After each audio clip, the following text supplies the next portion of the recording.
Okay, just confirming you can hear me then, Amber. Okay, good morning, everybody. Thank you for being here today. It is 9:02 a.m. and we'll begin the meeting now. It's Thursday, December 3rd, 2020, and this is a scheduled time for the workshop to solicit comments regarding proposed changes to NAC 583. The workshop's being held virtually via WebEx using your computer or telephone to ensure that all participants are able to join due to some of the COVID issues that we've all experienced and not being able to gather together in one conference room. And all Nevada open meeting law will be followed during the meeting.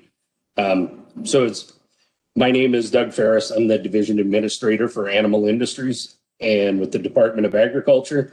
And along with me today, my colleagues that are joining as on the department's behalf are Dr. Amy Mitchell, Erica Ryan, Dr. Lisa Burnett, Young Inouye, Amber Smyer, and Rebecca Allerin.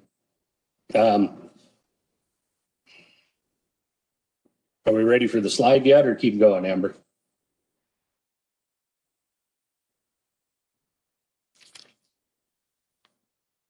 So Amber put this together for us so we could just go over a little bit of the rulemaking process as far as what we've been going through for this NAC 583 for the proposed changes. During the 2019 legislative session, oversight of the custom meat and poultry program was transferred from Health and Human Services to the Nevada Department of Agriculture. With that transition, then NDA staff were tasked with reviewing and possible revisions to the current NACs.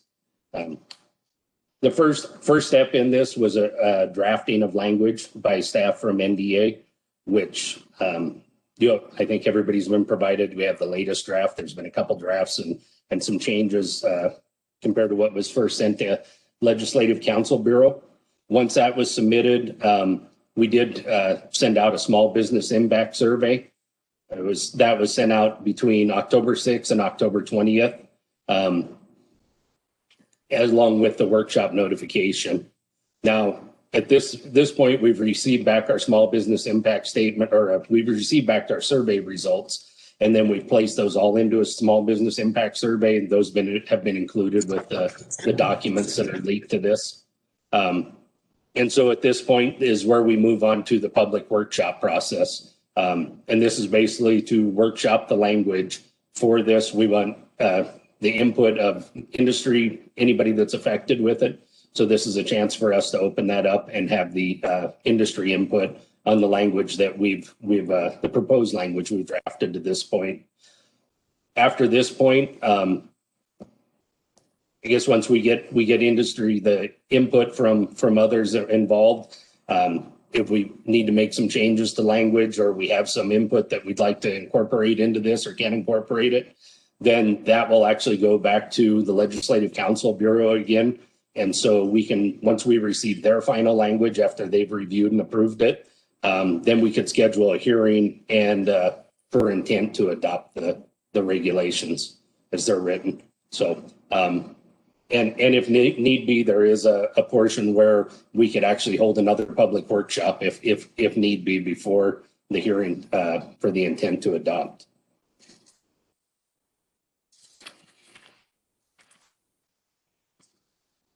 Is that our next slide, Amber, or are we good?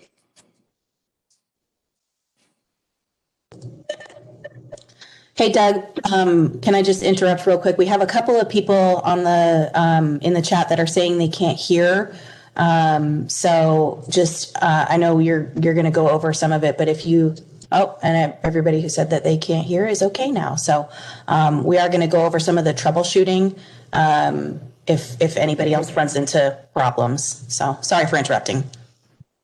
Nope, you're fine. And actually, if you or Amber want to go over this, you're probably better at it than I am at explaining.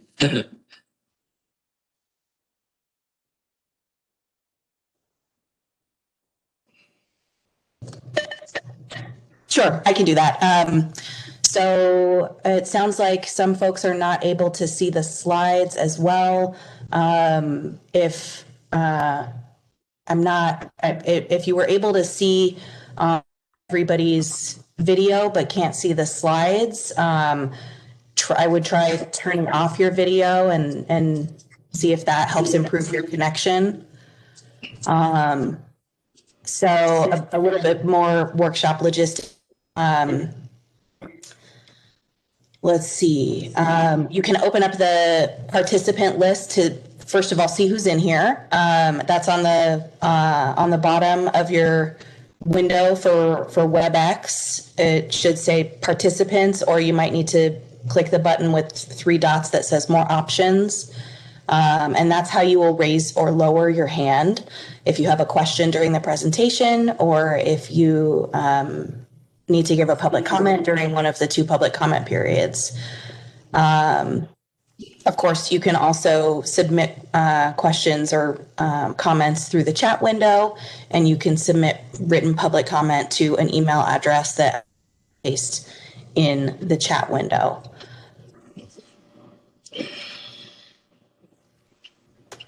Is there more on the next slide, Amber, or sorry?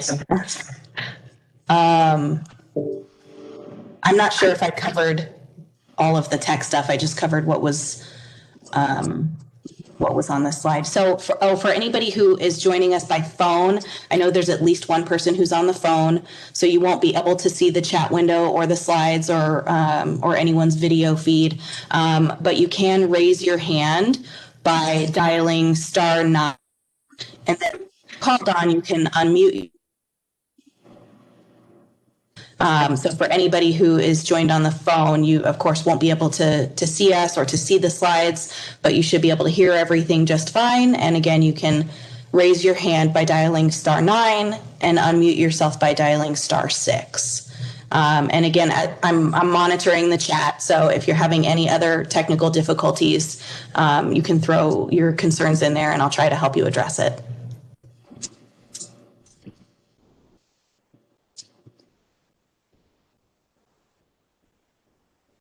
Thank you, Rebecca. I appreciate it. Okay, as far as our agenda today, if you either have a copy of it or you can see it up on here, the first section will be the public comment, where you can either raise your hand or, as Rebecca said, dial *9 if you'd like to make a public comment. We ask that you keep those to 3 minutes each so that we can keep moving through this and try and get everything out there so everybody has a chance to review all the information and hear everything that the department has to present today. We will, let's see here, once we get through public comment, then we will have a couple presenters that will go over the proposed language, and we ask that we can have questions during that, or we'd appreciate if we can hold all the questions to the end. If you have questions, if you can write them down or hold them till the end of it, and then we can go over everybody's questions at one time. And that also may prevent us having duplicated questions. So if we can do that, and then once we get to the end of that, we will have another session of public comment, where everybody will have 3 minutes if they'd like to leave another comment.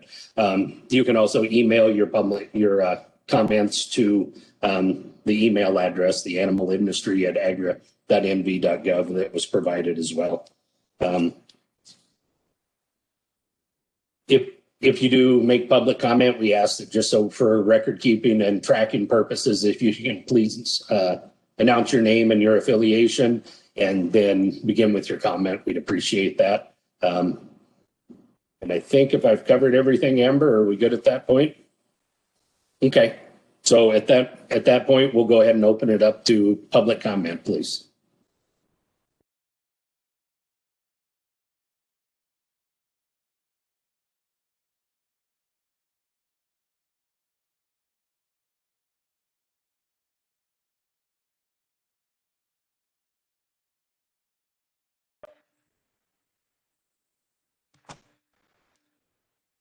I raised my hand. I don't know if anybody can see that on here. But yeah, go ahead. I was just about to call you. Thanks. Okay. I'm Andrew Smith with the USDA Safety and Inspection Service. And I just kind of give a quick overview of what USDA expects on custom exemption. The Federal Meat Inspection Act and the Poultry Products Inspection Act identify the custom slaughtering and preparation of an owner's animal exclusively for the use in the household of such owner, members of his household, and non-paying guests and employees. The exemption is from continuous inspection, which we usually define as the antemortem, postmortem on slaughter, and daily processing inspection. However, these establishments are subject to review still at a lesser frequency, normally monthly, quarterly, or annually. And this is also kind of spelled out in the Code of Federal Regulations, Part 9, Section 303.1 and 381.10, which provide the provisions that an establishment must meet to qualify for those custom exemptions. Of course, other provisions of the Federal Meat Inspection Act and the Poultry Products Inspection Act apply to these exempt operations, including the adulteration and misbranding, sanitary conditions, including pest control, making sure they have a potable water supply, and the sewage meets state requirements. The Humane Methods of Slaughter Act is still going to be covered, even if there's not daily inspection or nobody's watching, they're still expecting you to treat the animals humanely.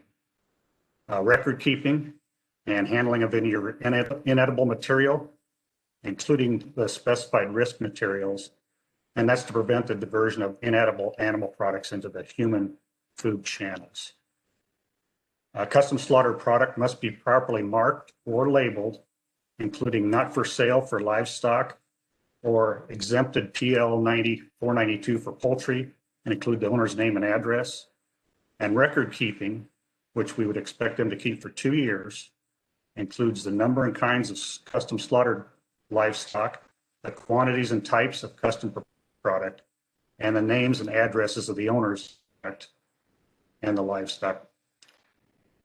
If there's any more details you want on custom exemption, you can always contact us through the Food Safety Inspection Service at askfsis.custhelp.gov, and we should be able to answer any questions about custom exemption that we're expecting at the federal level. And thank you for letting me put that in. Thank you. Next up on the list of raised hands is Hank. You can go ahead and unmute yourself. Yes, good morning, and thanks for putting together the workshop and these regulations. Hope they drive our industry forward. I have quite a few questions, I guess, which is follow up on Andrew Smith's comments about the product being stamped or marked for not for sale. I didn't hear him say our donation in his comments, but in our regulations, it says our donations. Can I get some clarification on that? I think during the public comment period, we're just taking comments, but there will be an opportunity for questions throughout the presentation, if that sounds okay. Okay, that'll be fine.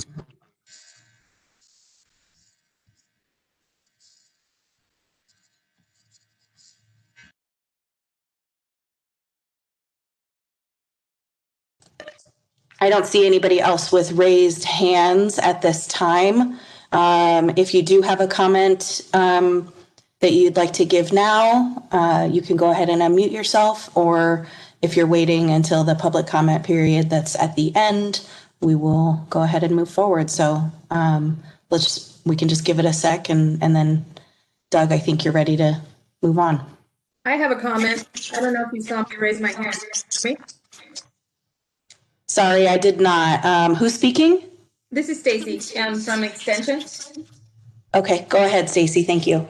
I just have three basic public comments at this point, and I think in reading the proposed regulations, your small business impact statement, I think in this meeting we need to look at what NDA is truly trying to accomplish as far as regulating custom exempt in Nevada.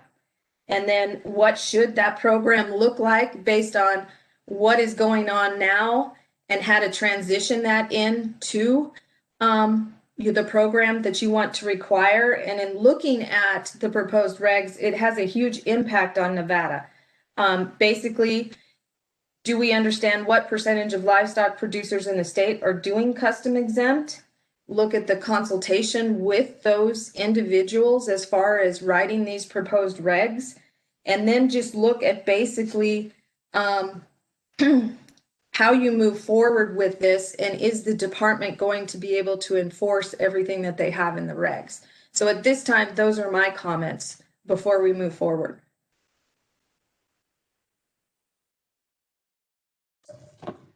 Thank you. Is there anybody else that wishes to give comment at this time?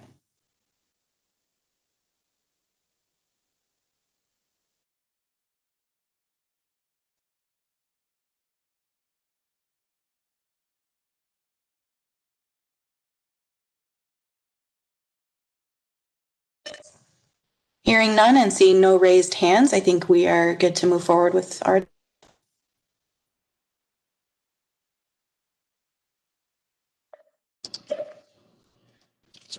Okay, for the record, this is Doug Ferris again, Nevada Department of Agriculture. Moving on to our next section here, the department's proposing the changes and additions to Nevada Administrative Code 583. We'll review the proposed changes and abilities, or additions, sorry, to each of those sections in detail, but to provide a little bit of context, we just wanted to add a little bit of the current operational status for Department of Agriculture Animal Industries. At this time, for those that don't know, the dairy food safety inspection program was previously under the Food and Nutrition Division, and that was all transferred to the Animal Industry Division effective July 1st. With the program that we're looking at, it's a fee-based program. It receives no general funding. So when you're reviewing the fees and things like that, those we took into consideration what it's going to cost the department to run the program and to oversee the program, basically. So that is why the fees were set at what they were there, so that we could have a solvent program that was put in place. And I will say our primary focus here is, with these proposed regulations, is to ensure the safety of public health and to promote and emphasize a safe meat processing industry in the state of Nevada.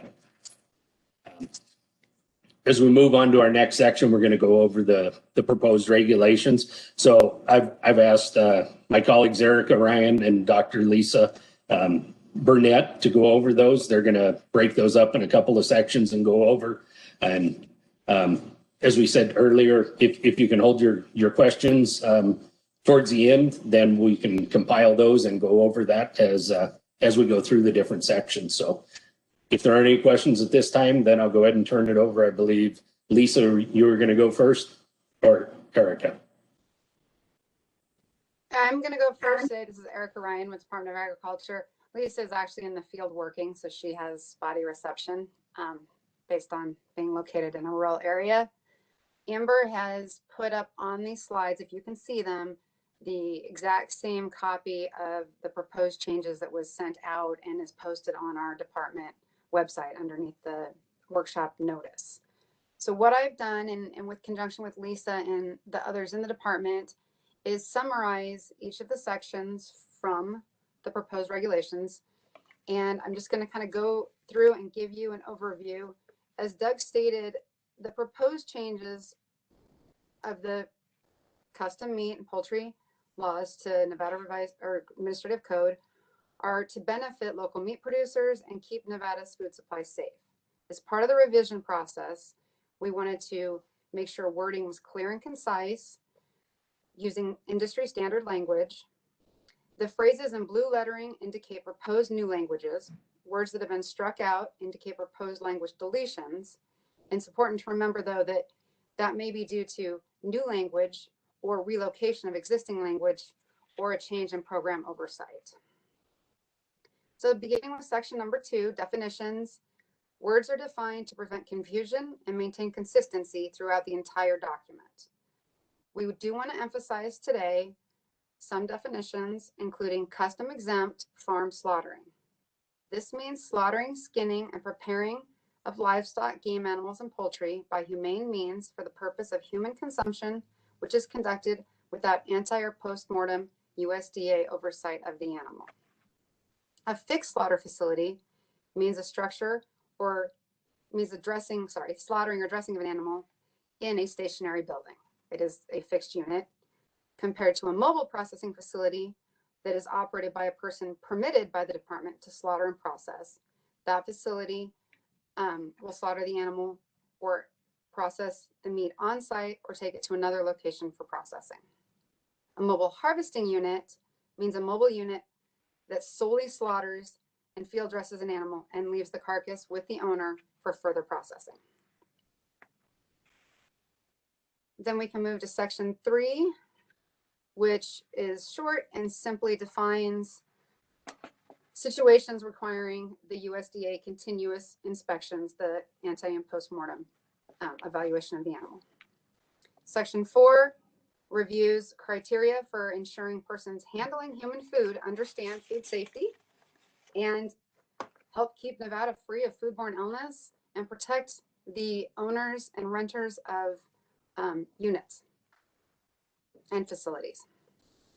Section 5, permits and fees, outlines when a Department of Agriculture permit is needed and the requirements for the application process. Section 6, specific to fees, contains information that corresponds to existing regulations. Changes to the dollar amounts were calculated by determining what it costs NDA to administer the program, considering the revenue received from currently licensed businesses, staff expenses for inspections, administration, complaint investigations, and laboratory testing. These are based on facility size to accommodate various types of operations. Section 7 moves into record keeping and identification. This covers procedures for identifying, tracking meat throughout the entire process, from the live animal to the food wrap delivery for customer pickup. In Nevada, unsafe situations have occurred, and as a result, the department maintains the need for proper records. Unfortunately, one person's animal has been processed and the meat given to someone else, or perhaps an animal's yield is not what is expected. In addition, we hope to prevent allergic reactions or hypersensitivity responses of an owner if their individual animal has not been received back. They don't receive the same meat. So we have had issues, and we're trying to incorporate language that prevents any illnesses or adverse reactions to the public or the operators that are doing the slaughtering. Moving to Section 8, it's the humane treatment of animals, keeping the slaughtering carcasses processing sanitary and safe. Section 9 through 12 detail physical characteristics of an establishment and tools, showing they must be operated and maintained in a manner sufficient to prevent the creation of insanitary conditions. Ensure the product is not adulterated. This is the facility, how it's kept clean, how you maintain it clean, and all associated items that help reduce foodborne illness. Section 13 is very specific to the chilling of poultry. These regulations are set in place to prevent the growth of salmonella. Moving to Section 14, corresponding with temperatures, we've got coolers and freezer units. Those details are provided for equipment used for cold storage or frozen storage of meat to ensure that the equipment is designed to maintain the temperature and that temperature logs are kept.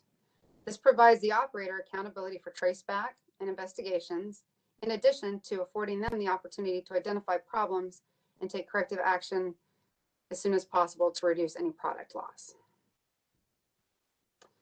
Section 15 is storage of non-meat products. Within a slaughter processing area, it is common to have non-meat products. So this section provides guidance to segregate and prevent any cross-contamination.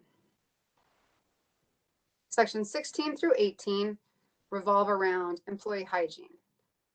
Good employee hygiene of persons working with edible food products is very important, and these proposed regulations reflect what is currently in our statute and FDA and USDA standards. Number 19, chemical. This covers how to safely use and store chemicals in or around food areas specific to slaughter and processing establishments.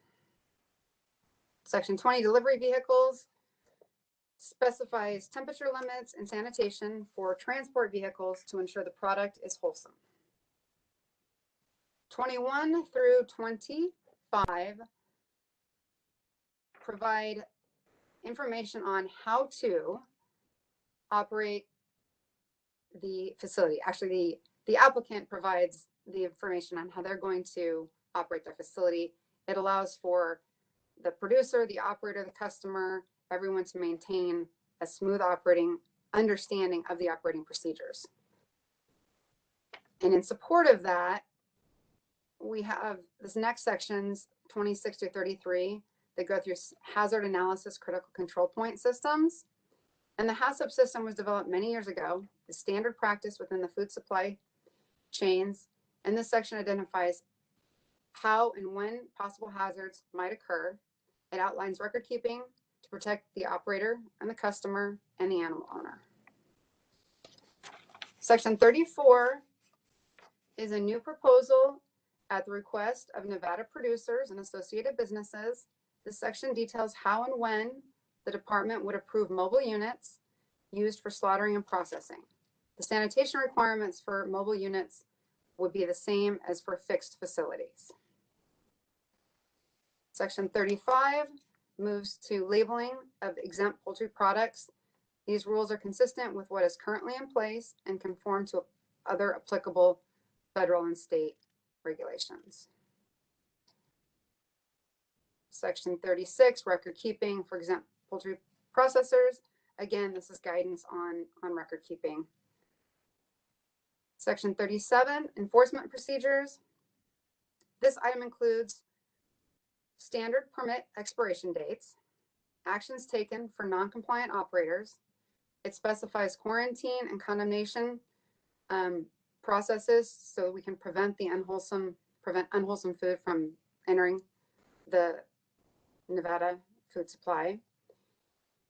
And unfortunately, through complaints, the department has identified risks to public health, and the proposed fines would be in place for operators that are out of compliance.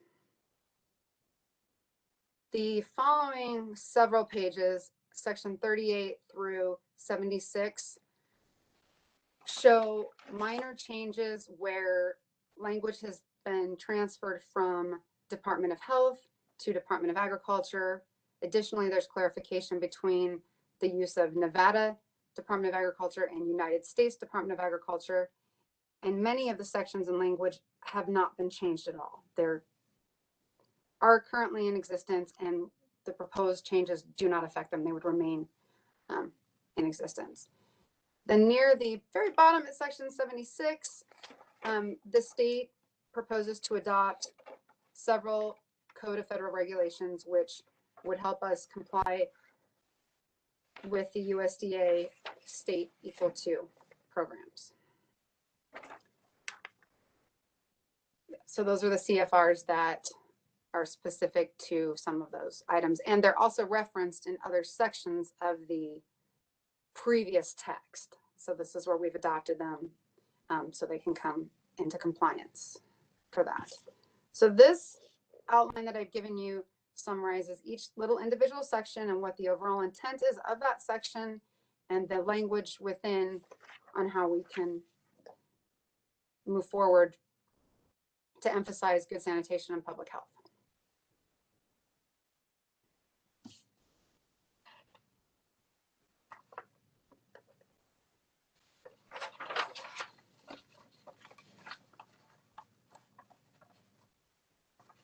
I think there's only a couple more pages, and Amber, you've reached the end.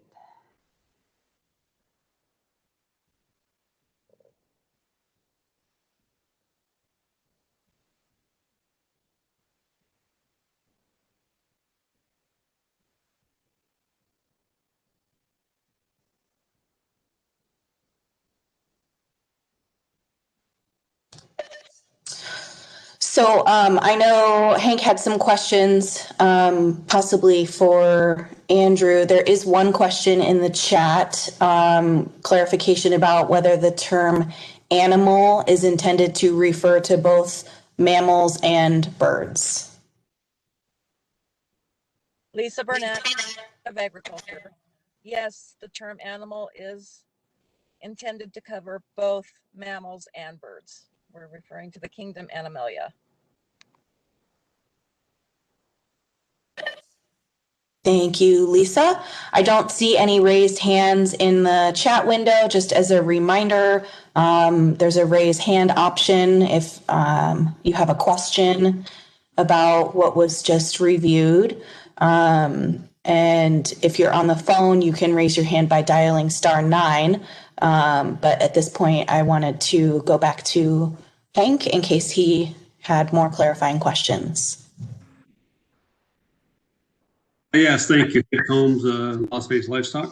And so, yeah, I guess if now's the time I can get a clarification on that labeling of not for sale and not for donation. I didn't realize that not for donation was an option. I thought it could be donated. I can answer. This is Erica with Department of Agriculture in reference to animals for personal use and the exemption from government oversight, non-paying guests. That meat cannot be donated at all. And in a custom exempt facility that would be permitted through our department, the animal owner receives back the same animal meat product that has been processed, and that will be marked as not for sale or not for donation. That is primarily for the use of the owner of that animal only.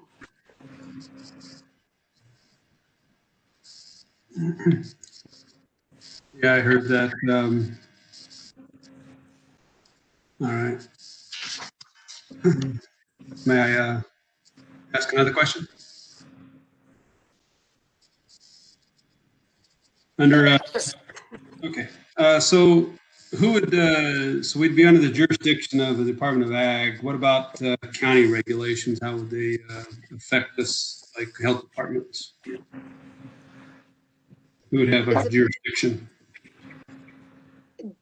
If you're only slaughtering and processing, my understanding at this point is, yes, the Department of Agriculture statewide would regulate you. I'm not aware of any county health jurisdiction that would step in at that time. There's nothing precluding them from doing that. If you wanted to smoke meat, make sausages, prep bacon, do other items, then yes, you would have to have either state health or county health jurisdiction to govern those. Makes sense. Thanks.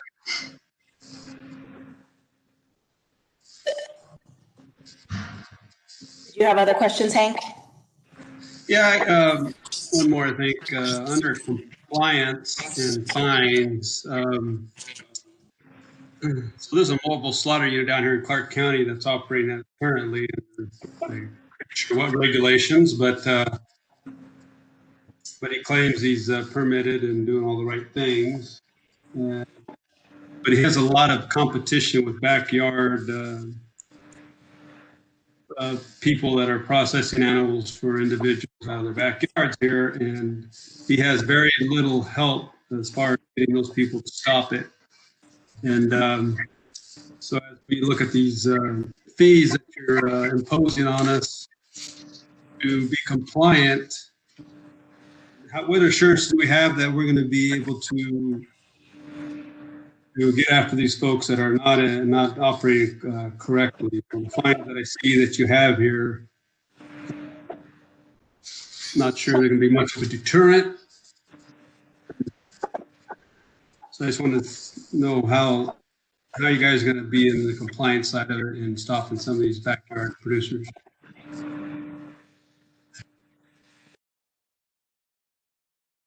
This is Erica with Department of Agriculture. We are aware of some of the unfortunate instances and or yes, backyard producers. We are in the process of, as you said, stopping or preventing that illegal activity. The fines that are proposed they're being proposed as, yes, a deterrent to help, reduce that activity. However, whether there's a fine or not, it's still an illegal act, and the department will take appropriate action.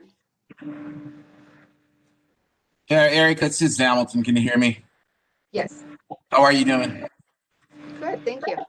Hey, I will leave all my comments for the public part, right? But If there's specific comments, we can only answer questions at this point. oh, okay, all right. I'll make the comments then later on. Okay. There will be plenty of time for public comment. Right now, we're answering questions, and we have a few people in the queue already who have questions. Andrew, I saw that you were raising and lowering your hand a couple of times. Did you have something that you needed to add?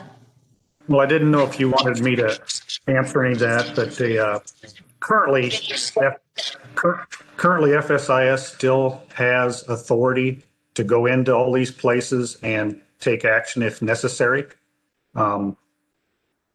When Nevada gets these laws in place and they sign a cooperative agreement with FSIS, it may fall more to the state, but I mean, the state can take actions outside of what we're doing and more stringent at this point, I guess, but FSIS still does have authority over those places. So just thought I'd make that point.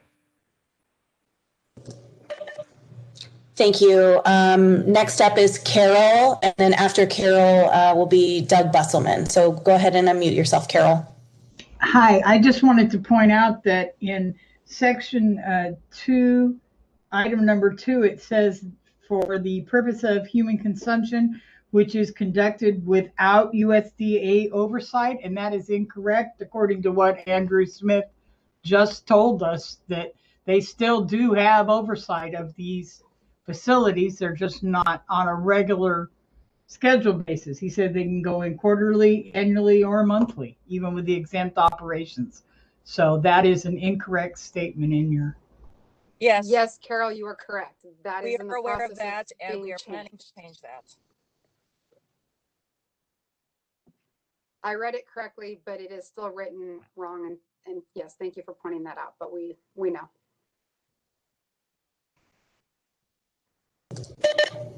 Okay, Doug Busselman, did you have a question?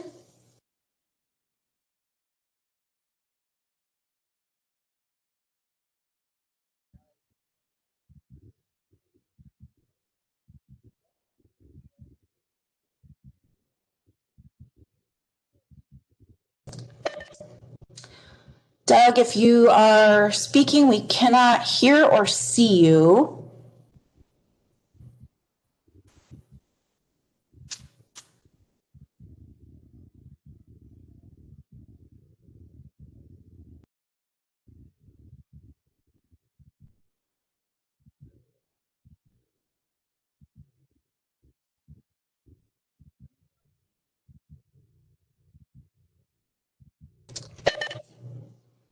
I'm not able to hear you, Doug. Is anybody else able to hear?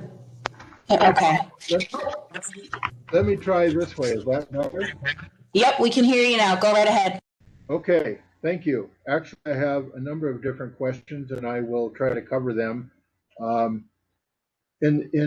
I understood it, in the 2019 Nevada legislature, the changes were made that transferred the custom slaughtering and processing from the health department to the Department of Agriculture. But at the same time, as I understood it, there were also some inspection processes that were being carried out by the Department of Agriculture. I guess part of my question is when the Department of Health was responsible for these inspections, did they have the same overall detailed types of regulations in place that they operated with, or are these new things that have been added since the department has taken it on? When the Department of Health used to inspect custom exempt facilities, they were doing so under NAC 446, which is food establishments. So they were basically inspecting them under the same standards as they were restaurants. So when we were taking it over, we wanted to customize the regulations more to the industry versus trying to cover treat the slaughter facilities as a restaurant.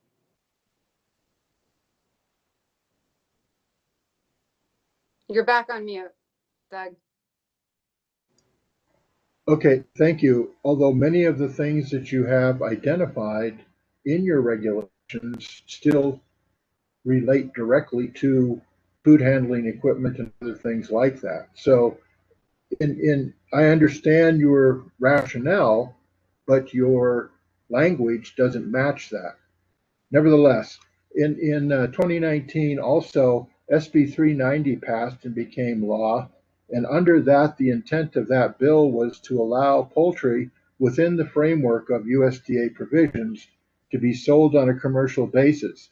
Do these regulations provide for commercial sales of poultry meat as per USDA requirements? I can answer that. This is Erica.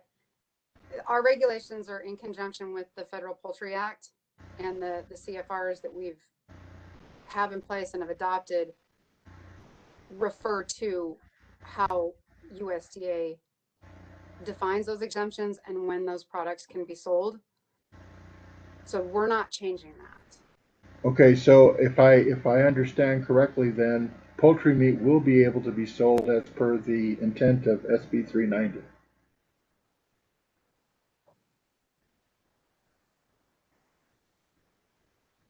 I have to go back. I can't answer that 100% because I don't have it in front of me, but we can give you a concrete Poultry answer.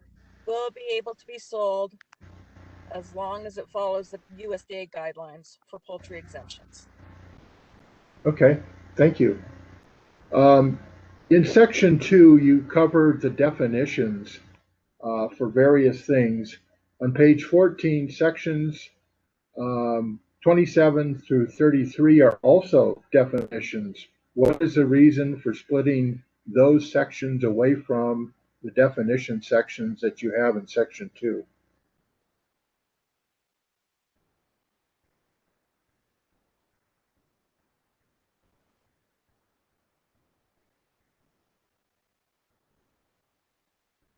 That distinction is simply because those definitions primarily relate to the hazard analysis critical control point system.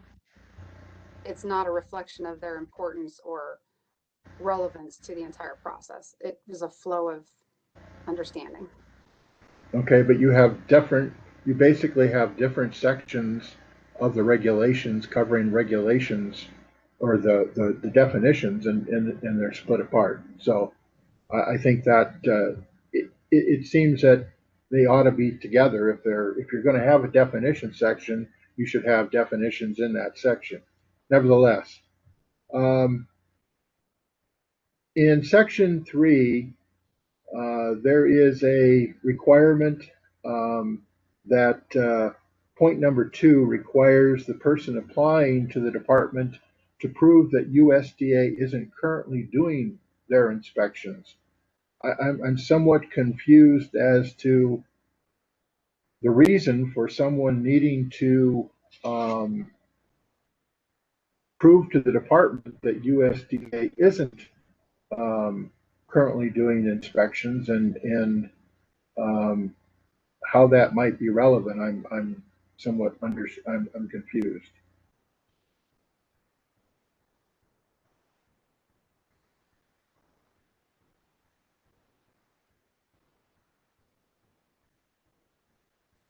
I can answer at least a portion of that.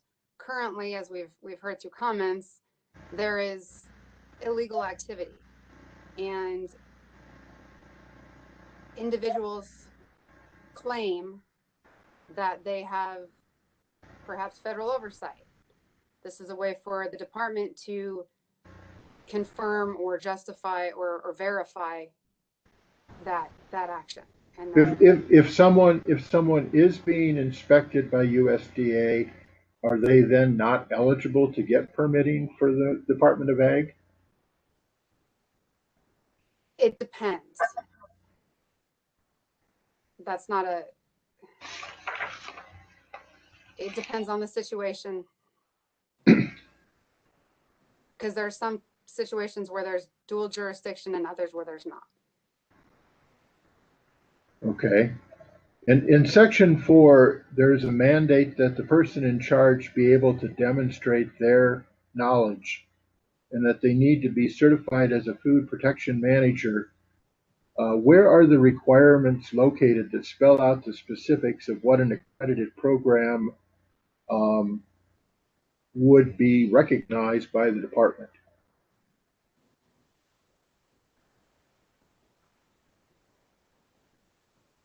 Because programs change over time, there's part B of that section also refers to training completed and acceptance by the department. There isn't a one specific only class that could be taken. There's multiple ways for an individual to demonstrate knowledge of food safety. So this provision, it allows the department to work with that individual or have them be able to present how they know that information.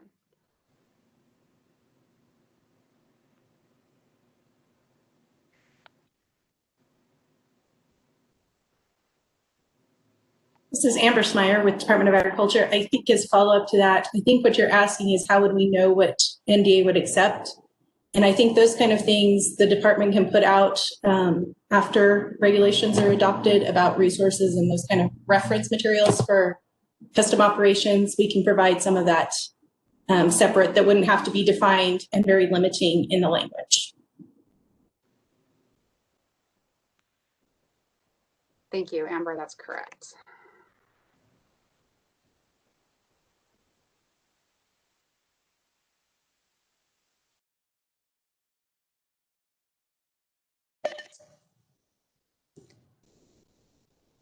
Doug, I think you're speaking, but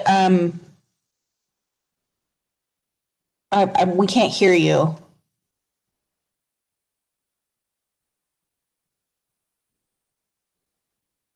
Uh-oh. Can anybody else hear Doug Busselman? Okay. Doug, I think you're still speaking, but nobody can hear you.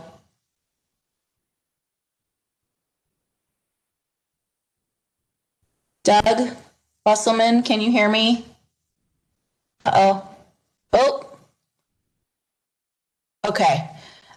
It is clear that Mr. Busselman has more questions, but in the meantime, we have a few questions in the chat, and I'm just going to read them in the order that they came in. From Stacy M, Section 8B, Humane Slaughter. Stacy says, I believe this has been changed by USDA for USDA inspection and state inspection. Is this description appropriate for custom exempt? This is a USDA inspection to sell to anyone.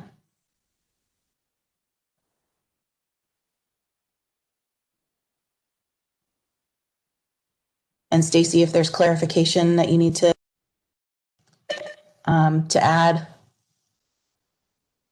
on that question, go right ahead. But otherwise, I'm not sure if this one's already been answered. Which one was it? Was it section 2? Because I put several questions. Section 8. Section 8B, Humane Slaughter, wondering if the description is appropriate for custom exempt. Oh, yes, I believe this has been changed, and Hamilton may comment on this on the end, but I'm not sure USDA's one single blow. Can you guys hear me? Not real well. It's kind of spotty. Yeah. Somebody has on feedback.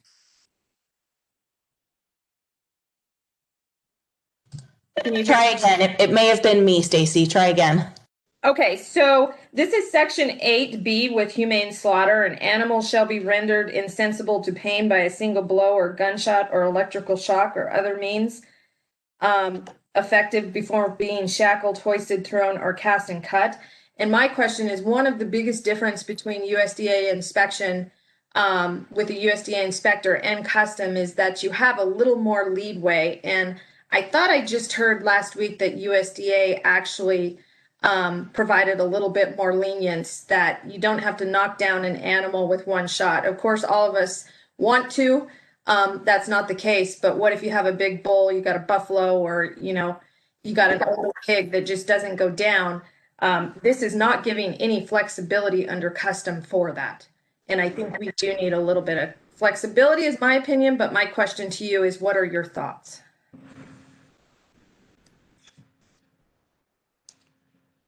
This is Andrew. I can talk to it a little bit.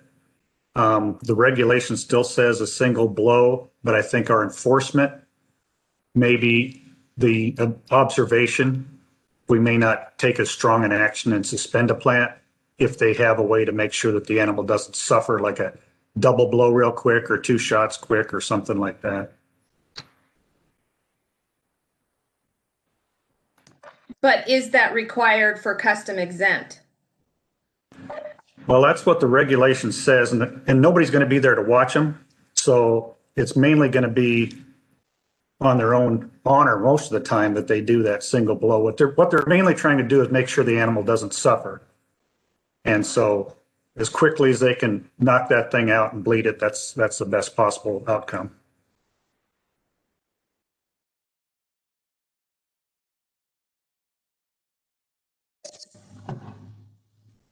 Okay. The next question in the chat is from Jessica Trask. Who qualifies for custom exempt farm slaughtering?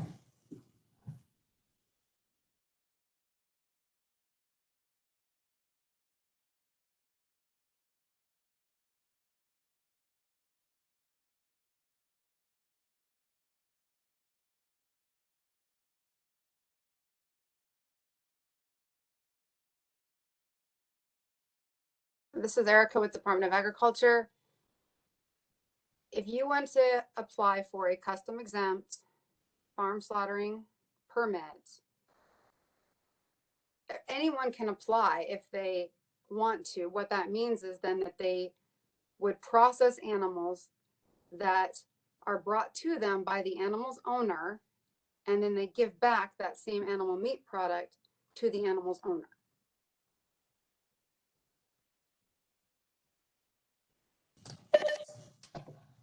Okay. The next question comes from Stacy M. Again, Section 8, skinning. Are you saying all custom exempt slaughter has to be done within a closed environment? This will be a significant change with fiscal or financial impact for on-farm slaughter. So the question is, does it have to be done within a closed environment? We use the word protected. So enclosed is not 100% required if you can have a protected environment. The intent is to keep dirt, dust, mud, other contaminants off of a carcass, or a carcass out of an area where the possibility of contamination is high. Okay. Let's try to circle back to Mr. Bus and see if things are working on the technology end. Are you able to hear me now? We can hear you, Doug. Okay, I'm not sure where in my questions I lost you, or where I got cut off, or why I got cut off, but I guess I will try to catch up with where I think I was when I stopped getting any responses. Is it possible for a slaughter operation and a processing operation to be carried out by different entities? And if so, how does the slaughter processing tag work in that type of a situation?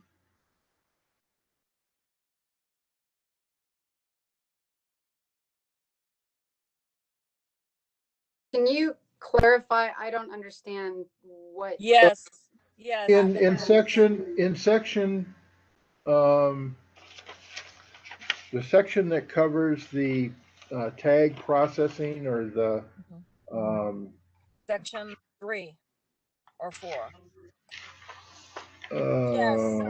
yes, in section 6, well, no, at the top of page 4, subsection 1, there's a explanation that covers the slaughter tag that is required. And one of my questions had to do with whether or not the department was going to provide that tag, or if they would if people would basically make up their own, filling in the date and all of the things that are there. But then there's a difference between slaughtering and processing, and I wanted to know whether there was a definition somewhere that explained what the differences were, and then from that, whether or not it could be carried out by different entities, and if it were carried out by different entities, how would the tag work in that type of a split situation? So the department will not be providing the tags. Each tag will be customized to each individual's operation. So that's the reason why we don't want to make up the tags, because there could be situations where the animals are slaughtered in one place and processed in another. Okay. What would happen with that is once they got to the point where there's the transfer on the tag, all they'd have to write is transferred to this facility, and the facility they received would say received carcass from that facility, just so we can follow the chain of custody of the product. Okay. In paragraph 3, it requires a copy of the brand inspection to be kept on the site of the slaughter facility for a minimum of 2 years. Yes. From December 31st of the year that the record was generated. Yeah. So you could have, in theory, if you slaughtered on January 1st, you could have to carry those for 3 years. Yes. Does that mean that a mobile facility needs to store those documents within the mobile facility?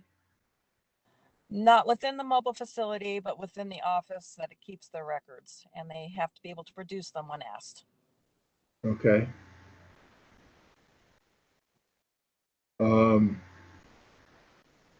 And I guess part of my overall question is it deals with the whole concept of the explicitness of the details that are embodied in those regulations, and how or who is going to be overseeing those regulations to that degree of whether people wash their socks on the right day or not.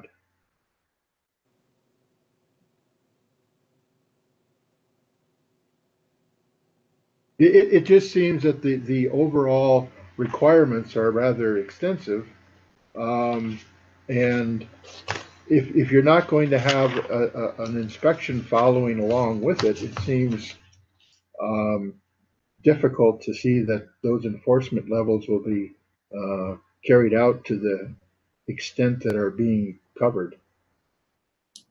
Doug, are you asking what would be covered in an annual inspection by the NDA?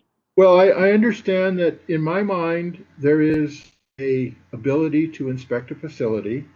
I find that there's an ability to inspect the paperwork. I find that it's logical to inspect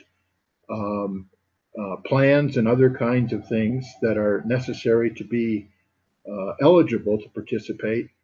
But much of the procedures that are embodied in these regulations seem to go into an area where if you're not inspecting for it, why do you have it in the regulations? It's not only for inspection purposes, but it is also for complaints follow-up and foodborne illness follow-up. And we are inspecting.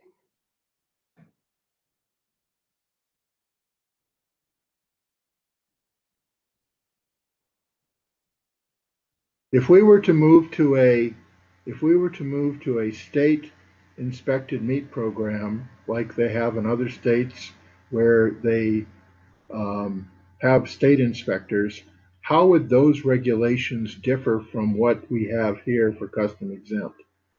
Except for the fact that there's nobody actually on site doing the inspecting on the point of the slaughter and other things like that.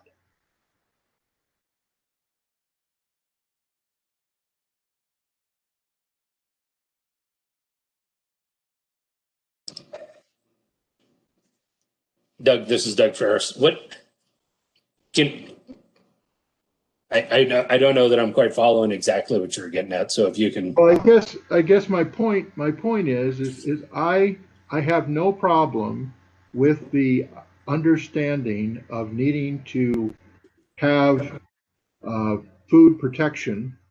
I just think that there are a great deal of excessive requirements in this provision that if you're going to require those things, you should provide an inspector. And if you're going to provide an inspector, then that product should be available for sale. That's my point.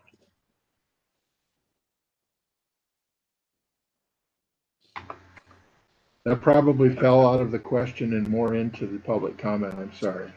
Yes, yes. Okay, thanks, Doug.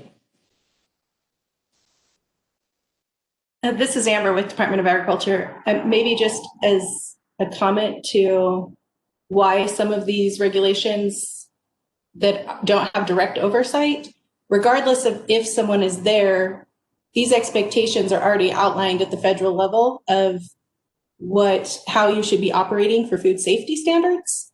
And so even though someone's not there watching and checking on those, that doesn't mean that they shouldn't be aware of those. And so I think that's maybe why they're included. Is that addressing more what you're talking about? Is like you feel some of these are beyond what would be covered in inspection, but that doesn't mean we don't need to make custom operations aware of the expectations of sanitation and animal treatment. I guess I'm still thinking these regulations are a little bit overboard, but I will make those comments when we get to that time.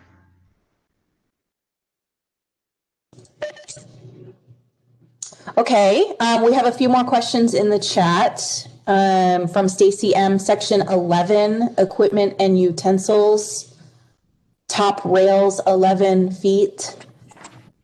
USDA. Oh, sorry. Were you gonna just chime in, Stacy? Yeah, I can take this. When you look at the Federal Register, they have guidelines for the distances for slaughtering for cattle, and those are guidances, they're recommendations. I've come to find out with our mobile unit that we're trying to get USDA inspected that you really need to work with USDA and put it in your SSOPs and your HACCP plan of how you're going to be handling those animals. This is more of a regulation that dictates the total feet, and I wouldn't think that you want to lock yourself into that, because you're going to have certain circumstances under there where you may want to visit their operating plans and see how they're handling the animals and what animals, instead of putting hoist must be 16 feet above the floor and top rails must be 11 feet from the floor. I mean, that's kind of really locking you in. And if you're not going to regulate this, then it shouldn't be in here, but that's public comment, I guess. But my question is, what are your thoughts with actually putting this type of specific information in the regs?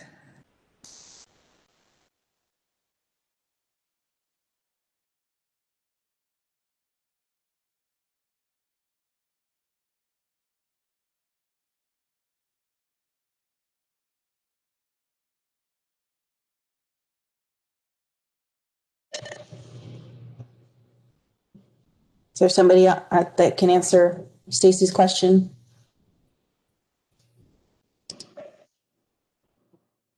I don't know if Erica or Lisa are still available. If not, I will say, Stacy, looking at this, I can see what you're getting at, and maybe it shouldn't be as concrete or listed in exact feet and things like that. So I don't know if you're thinking more like something that, if it had the wording of adequate, which would then be depend on each individual facility. Is that kind of along the lines where you're going? Yeah, because each facility or mobile unit's going to be doing different things, and depending on what types of animals they have or what type of system. I mean, you're basically looking for, that sanitation and keeping that product clean. I'm not sure you need to lock it in by number of feet. Okay, thank you. Okay, we have one more question in the chat from Sue Kennedy to clarify regarding poultry. Will the kill, scald, pluck, or the kill, scald, pluck can happen in a protected space outdoors, but evisceration and all activities downstream must happen in a facility that meets the facility specifications in the new regulations? It's just a clarification. And then next we'll go to Lindsay, who has had her hand raised for a while.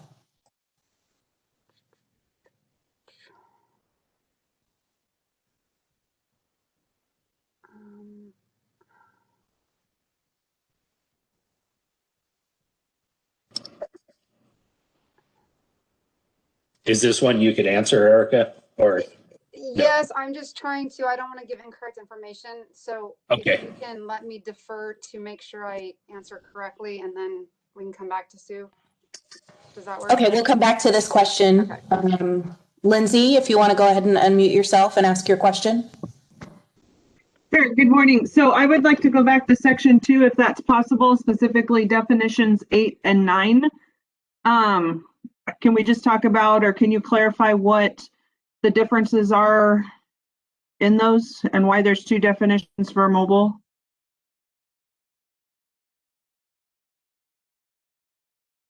Definition 8 has to do with a facility that slaughters and either processes or takes the carcass away for further processing. Okay.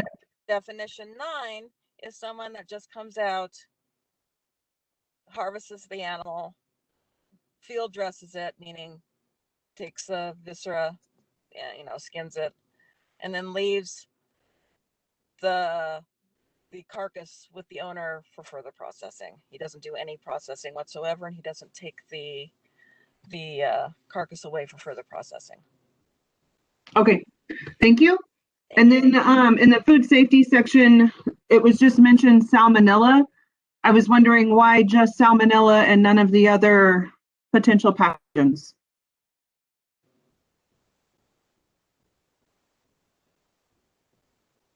This is Erica. By no means did I mean to exclude any other pathogen or spoilage bacteria. In that case, salmonella is a primary and focused upon issue with poultry, and cooling is a substantial way to help control that. So I apologize if it was misunderstood that we only were caring about salmonella. Okay. No, I was just curious because that's the only one you said. And I thought, well, that's odd. They didn't mention the others. So it was more just a curiosity question. Thanks. That's it for me. Thank you, Lindsay. Erica, did you have enough time to look into Sue's question about, I think that, shoot, I don't remember what section that was on, about the protected space outdoors and then all activities downstream happening in a facility that meets the specifications in the new regs? I'm still looking for exactly. Okay. No worries. Doug Busselman had raised his hand again, so it looks like he might have a few more questions. We can move on and circle back again.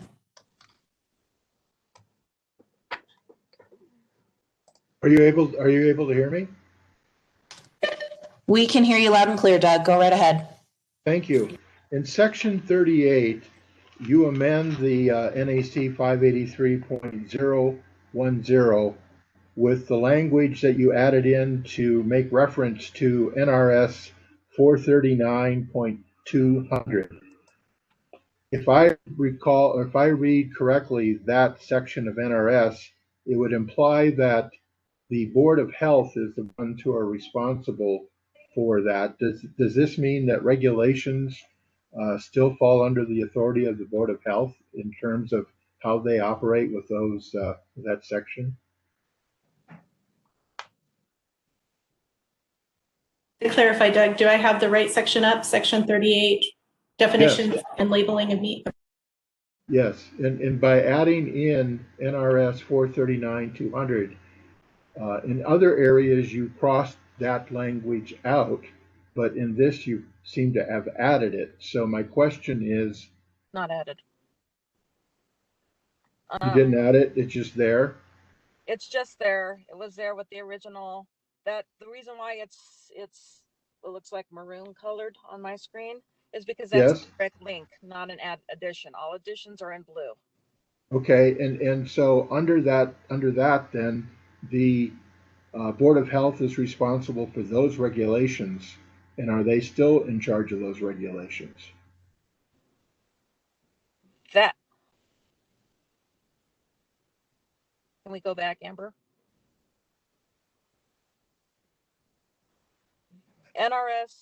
That NRS should also be struck out. The Board of Health does not have authority over these regulations. The Board of Agriculture does, and the director. So this is Doug Ferris again. So basically that was an oversight on our part. We should have struck out that section, Doug, is what it looks like to me, because it was referring back to when they fell under the health.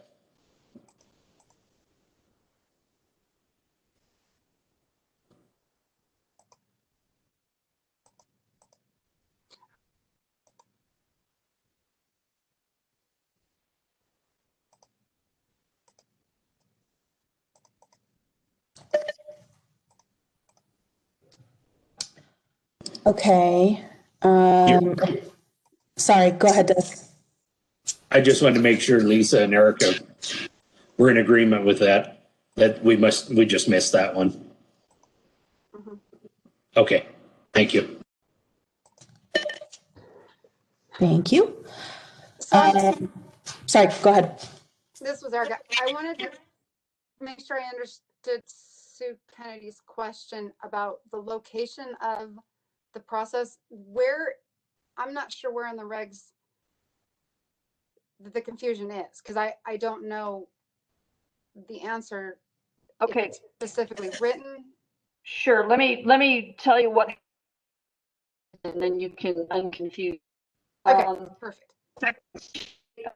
Procedures of livestock and poultry. Livestock procedures, slaughter area, slaughtering shall not take place under adverse conditions or environments such as blowing dirt, dust, or mud. That pretty much sounds like you're outside rather than inside, right? And then get into then we get into stuff downstream from that, and it doesn't tell us at any point that we are where we go inside. Or do you not mean that section 1 livestock procedures to apply to poultry at all? I think that that's a good comment, and perhaps we need to investigate further. Okay. Because we don't want any of those adverse conditions. No, we don't know. We don't need dust blowing on right. Poultry or carcasses. The poultry, yes. Right.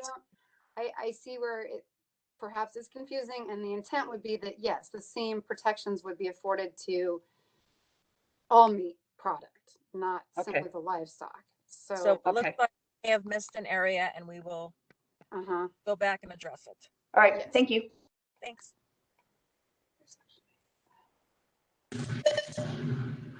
Thank you, everybody. I do not see any more questions or hands raised in the chat, except one more just showed up from Stacy. Section 72 strikes all exemptions for livestock and adds exemptions for poultry. Does this mean there are no exemptions in Nevada if these regulations are adopted? So my question is it looks like there's going to be, if these regulations are adopted as is, there will be exemptions for poultry, but livestock will no longer have any exemptions. You're either going to be USDA inspected that you could sell for anybody, and you're going to be custom inspected, which you can't sell to anybody. It's not for sale. Am I correctly reading what you're trying to do there? This is Erica with Department of Agriculture. I think some of the wording might have been relocated to a different place in the regulations. But to answer your question, a facility without any proposed changes to these regulations, if it's custom exempt, it falls under state and federal jurisdiction for inspections, and then federal for commerce. So we're not taking away anything. But my question is, yes, you are, because you're actually regulating to a more specific regulation, your custom. So even though you say you're not going to be there every day, specifically inspecting that custom operation, you are still putting regulations in place that raises them to the level of state and USDA inspection, if I'm reading this correctly. So your exemptions as they were in the past you're adding a bunch more regulations to that custom, but you still want the end product marked not for sale. So that's what I'm seeing is there's no more wiggle room there for the on-farm, I guess. You're locking us into regulating custom. We have no state inspection program. So now you either have to do USDA inspection with the USDA inspector there that adds those additional costs, but you can sell to anybody. So your markets are more open. You're locking down your custom with all this additional regulation, which is USDA regulation. You're not saying it's a guidance. You're putting it in the regs as law, and you still have to stamp it, do not for sale. So am I reading that correctly? Is that your intent of what you're trying to do?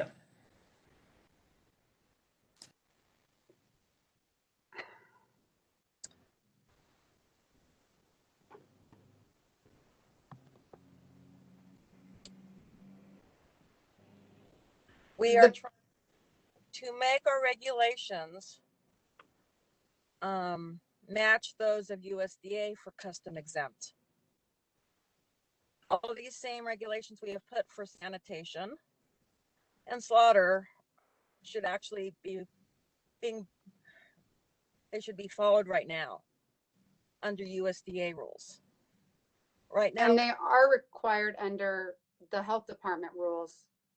They were required under that section. So the sanitation standards did not change. if people were not following these regulations, then they probably have not been processing their meat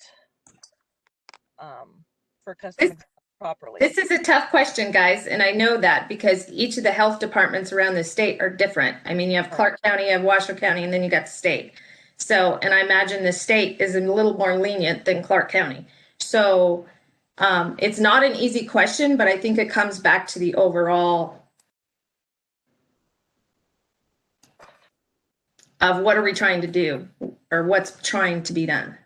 We are trying to get our regulations to align with that of USDA for custom exempt.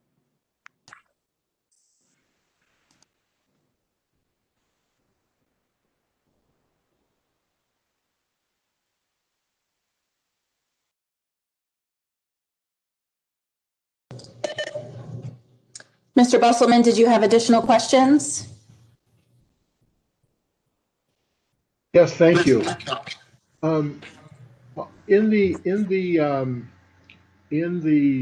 original language that was circulated with the provisions for the survey that was done, the cover sheet for that set of regulations indicated that the regulations were being developed on behalf of the Nevada Board of Agriculture.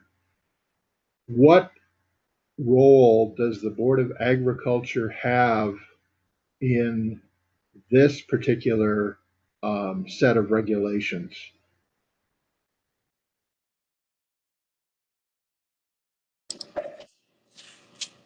This is Doug Ferris. Doug, in this section, so as we move forward, I know ultimately they'll have to be reviewed by the board. We'll have to present those, and I believe that's at the time of the hearing, if I'm not mistaken.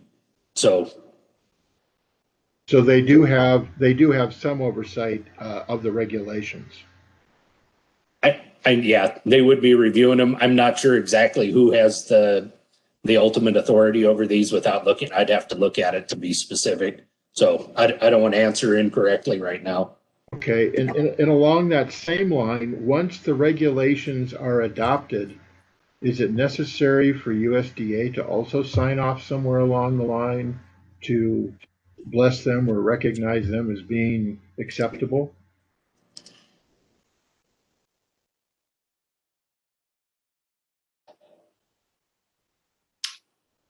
This is Amber with Department of Agriculture. My understanding, and USDA can jump in, is if we entered into a cooperative agreement with them, at that point, they would review our regulations and make sure that they were at least equal to the federal regulations at that time. So that would be the point at which they reviewed and approved them. Is there a need for there to be a cooperative agreement between the Department of Ag on the basis of these regulations and USDA? Or if these regulations are adopted, does the Department of Agriculture have the ability to continue and to operate without a USDA cooperative agreement? This is Amber with Department of Agriculture again. In our conversations with FSIS, it is our understanding a cooperative agreement is not required. We have been in discussions about those and will continue to look at how we partner at the federal level to serve the industry in our state. Is there a merit to, this is Doug Busselman again, is there a merit to having or not having a USDA cooperative agreement?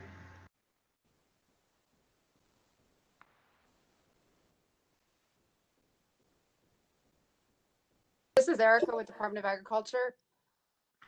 That question, unfortunately, isn't relevant to the proposed regulations at this point. So we can't answer that in relation to what's being discussed with these regulations, other than that we're aligning these with what FSIS has in their regulations.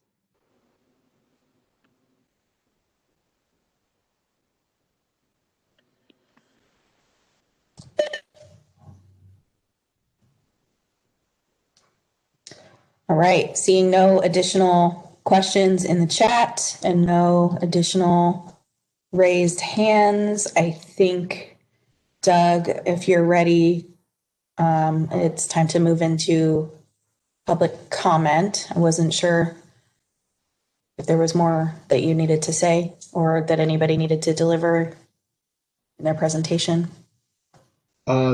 This is Doug Busselman, and this is public comment that I'm making here, not follow up on the questions. I think that I have somewhat made it clear that we think that these regulations are a bit over the top. I'm hoping that once whatever changes may come about from here going forward, that there will be an opportunity for another survey to be conducted. The original survey that was conducted did not cover these sets of regulations. They covered language that was different than this.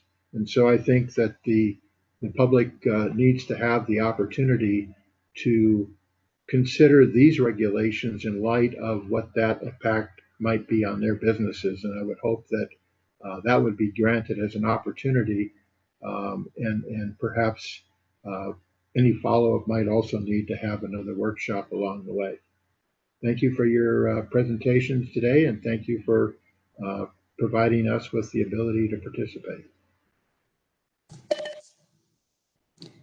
Thank you, Doug. I should have been more clear. I was actually asking Doug Ferris if we were okay to move into public comment, so I apologize for that. And just so that everybody knows, we do have a 3-minute public comment time limit. I have the timer on. You know, I don't want to cut anybody off, but I will let you know when you've reached 3 minutes so that you can wrap up your final thoughts. So Doug Ferris, if I don't hear any objections from you, I'll just keep calling on folks that raise their hands. I don't have any objection. I want to thank everybody for participating today and appreciate all the input and looking at this. I mean, it's good to have another set of eyes or a bunch of sets of eyes looking at this. So we appreciate everybody's input.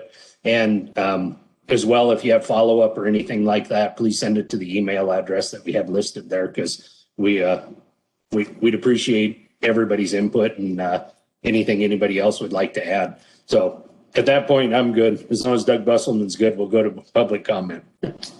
Thank you. Okay, great. And then just a reminder, you can raise your hand using the participant window, or if you've joined us on the phone, you can raise your hand by dialing *9.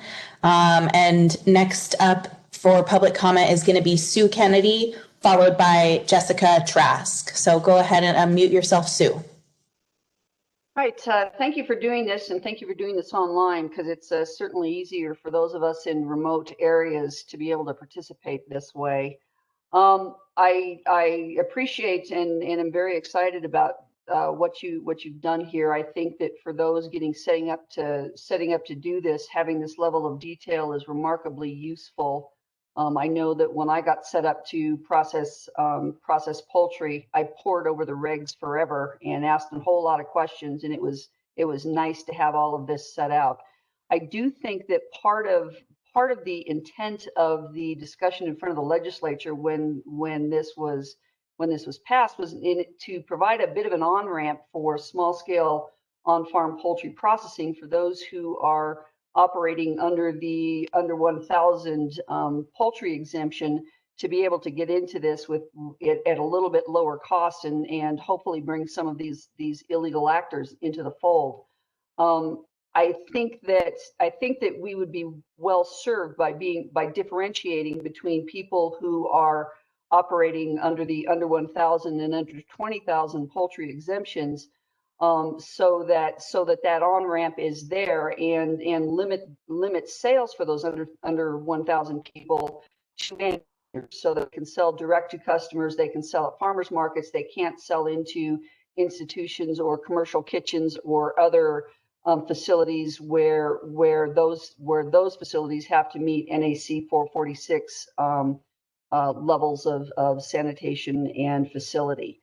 I think if you do that, you'll be able to provide enough of an on-ramp to get some of these illegal actors into the fold and protect public health, because then they will be operating with HACCP plans and SSOPs and the other things that we all know are important to maintaining public health.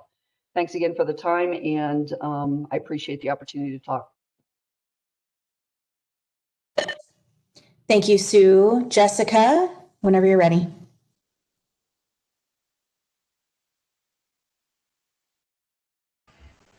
Thanks, guys. So I have a ranch over by Ely, and we are selling our beef direct to consumers, which I know a lot of people are moving towards. And with there only being a few USDA facilities in the state of Nevada, they're all backed up into 2021. So we've actually been having to take our meat to USDA facilities in Utah. So I was just wondering if there's any interest in kind of relieving the bottleneck that is created right now by maybe helping those custom exempt facilities become USDA, or maybe that's what you're trying to do with the mobile processing units. But I think it would be really helpful in helping that bottleneck and helping your ranchers of Nevada. Thank you.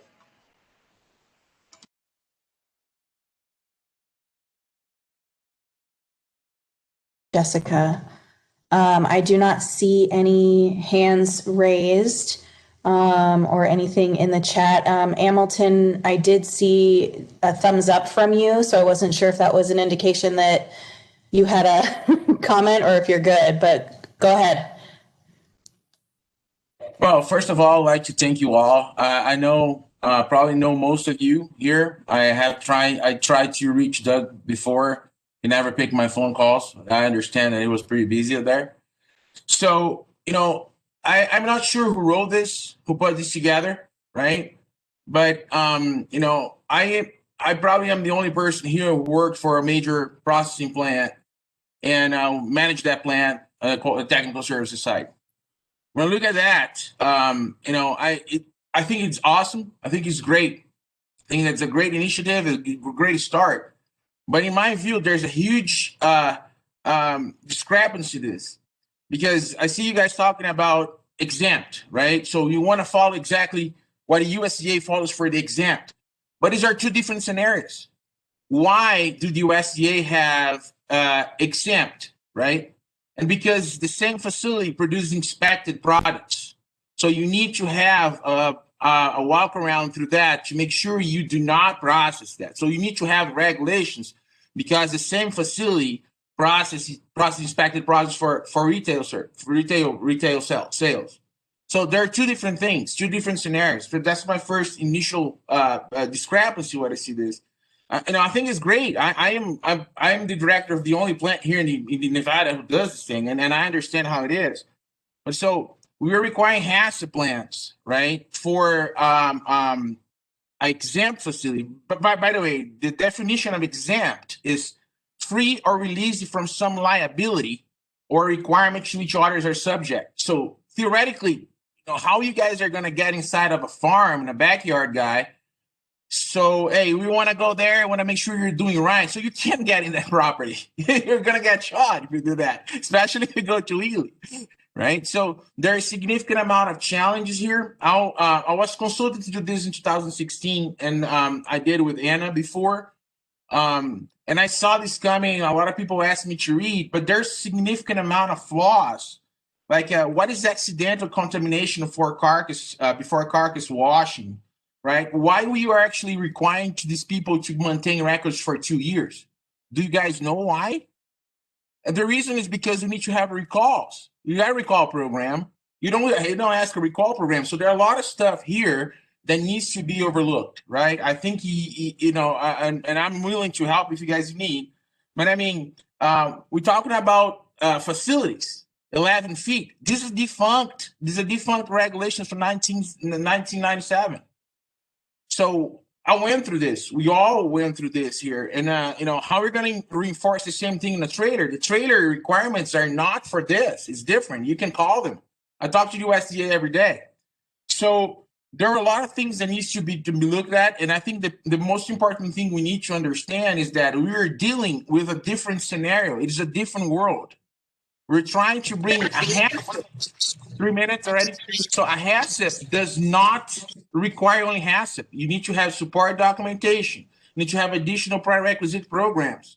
So you're going to do this, for example, people are not going to be able to sell the product.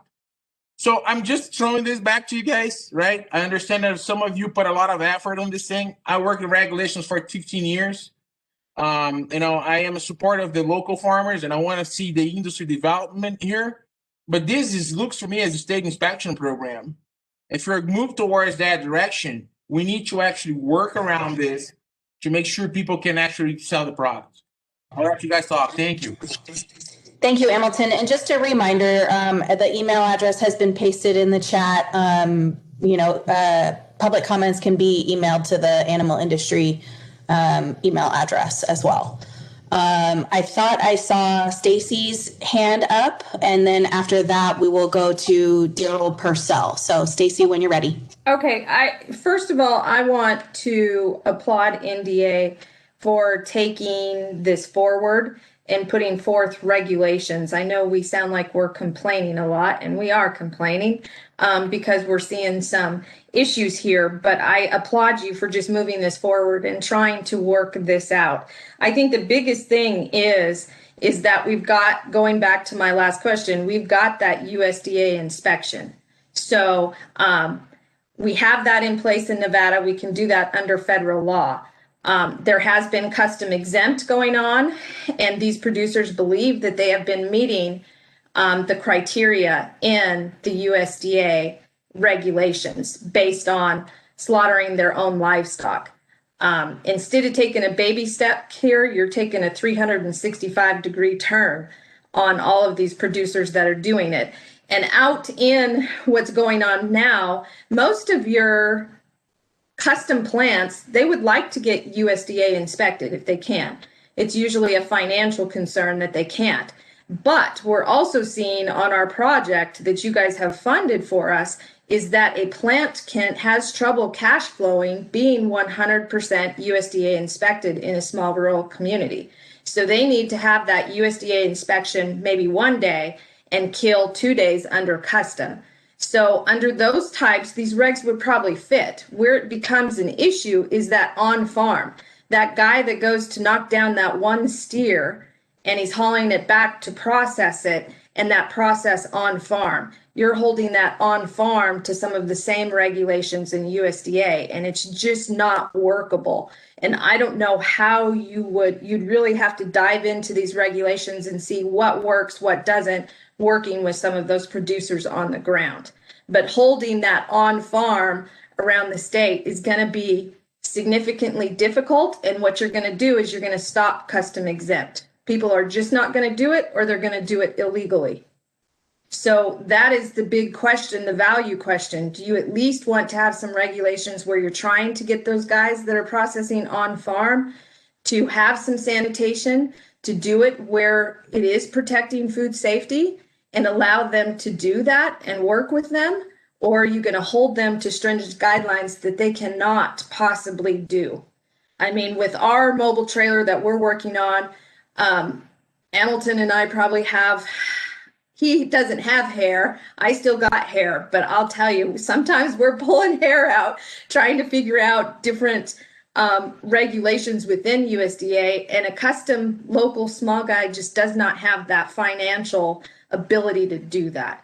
So I will hope, my biggest hope is that you look back at these regulations, look at what your true intent is based on what is happening. You've heard from a producer in Ely that we have a bottleneck right now. And if we don't help guys, it's going to impact our availability of local available to us, to the consumers. Thank you, Stacey. That was 3 minutes. I was trying not to interrupt you because I could tell you were almost done. So Daryl Purcell, if you are ready, go ahead and unmute yourself. Hello, yeah, can you hear me? Clear, go ahead. Okay, great. Hey, I agree with the gal in Ely and Stacy. 90% of what she said, 100% correct for me. Just trying to get something butchered right now is such a bitch. When you gotta try to book a pig out 2 months in advance or 3 to get it slaughtered, I mean, really? It's just, and then you guys are throwing, to me, way too strong regulations. You're basically going to put guys like me that do small slaughter or, sell a few here and there to private customers and take it to the processing and fouling. It's bad enough now. I'm afraid you're just going to kill us. And the only way we could do it is doing it, in the backyard and just sneak it in. And I don't know. You going to start regulating slaughter of elk and deer and how we process them? Because, I mean, I've processed many a game out in the field and don't have near the stuff as far as slaughtering them and whatever. I've never had any problem, but I think it's overkill. Thank you.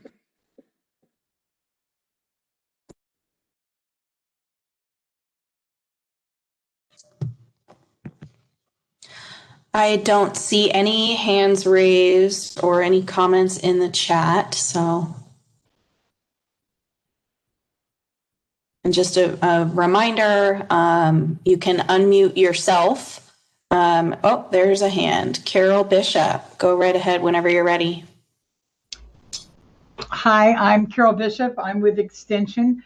I've been working with Stacy and Hamilton on this meat project.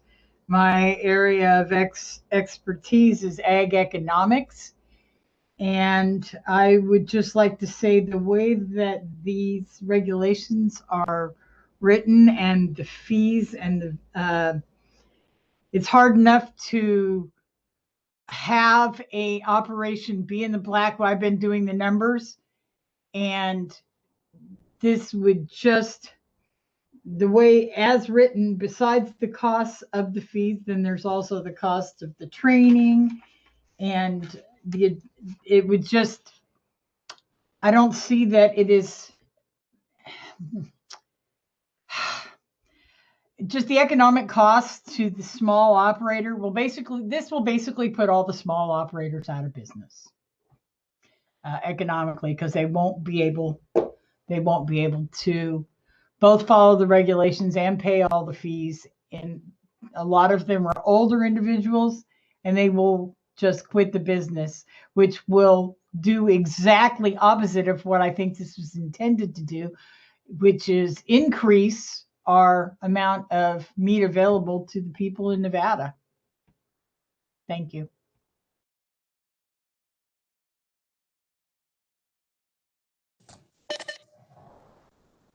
Thank you, Carol. Lindsay, whenever you're ready. Hi, Lindsay Chichester with Extension again.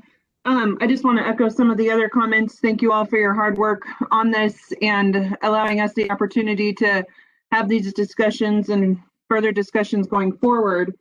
I also just want to throw it out there that last year, 2019, I completed a needs assessment in Douglas County, and overwhelmingly, the biggest thing that people indicated they want or need is the ability to raise or grow local food and support those who are doing it. I feel like our hands are a little bit tied right now under some of what we've seen today, and I think some of the discussion has opened it up for us to change that to make it a little more user-friendly. And, but there's a huge need out there. As was mentioned from some of my colleagues, we've been traveling around the state quite a bit, talking to different producers who are interested in getting more into some of these programs, but certainly there are challenges, and again, just the need is huge and overwhelming, and there's definitely the support for it to make alternative enterprises, not only for Nevada farmers and ranchers, but for our consumers to be able to purchase more meat grown within and raised within our states. So I just want you to keep that in mind too as we keep working through these, and thank you again.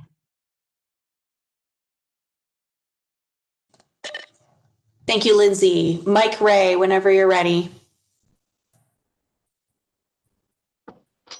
Yes, thank you for letting me speak.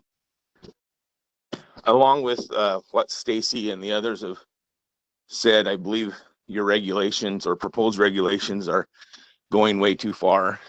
Myself and my partner have been working for almost a year now on trying to bring a USDA facility to Southern Nevada. And the prospect of having to do all that for USDA, or that you have to do for USDA just to do some on the farm kill or for private use, doesn't make any sense to me. And that's all I have to say.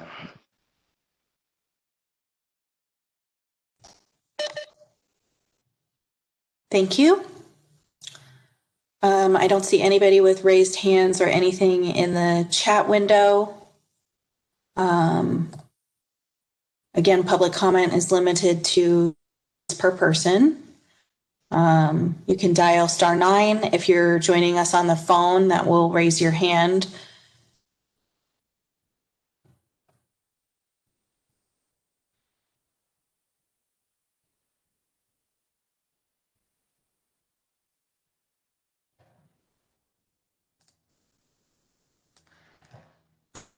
Mike, go ahead. Yes, I'm sorry. I do have a question. Where are the current proposed regulations found? Where can I view them at?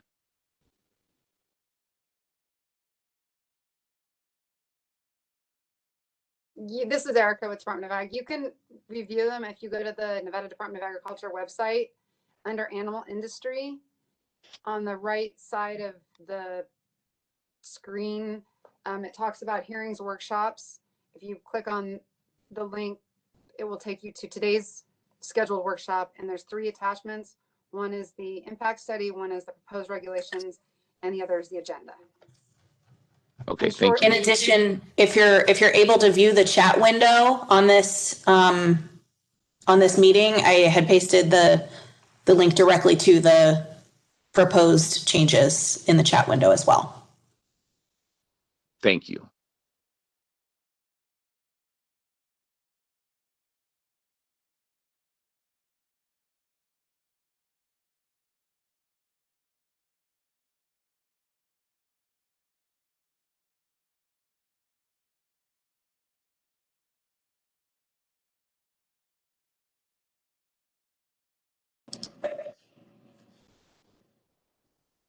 No other public comment, Rebecca? Okay. Since we've reached this point, again, I just want to thank everybody. We appreciate your input, everybody's, the public comment, everything, questions. I think it gives us a lot to look at and go back over and work together on this. Appreciate your participation in the workshop, and we'll advise on what the next steps are going to be. I know Doug had asked about having another workshop. We'll look at that as well. And just kind of go over things internally and see what we can work towards. I mean, it is our intention. I mean, we want to help the producers and the entities that are performing these activities for sure. So we're not trying to discourage it by any means. And then, ultimately it's, public health is our number one thing. So that's our main goal here of what we're working towards. But I would like to thank everybody for your participation today. And with that, we'll go ahead and conclude the meeting at 10:48. Thank you, everyone. Thank you.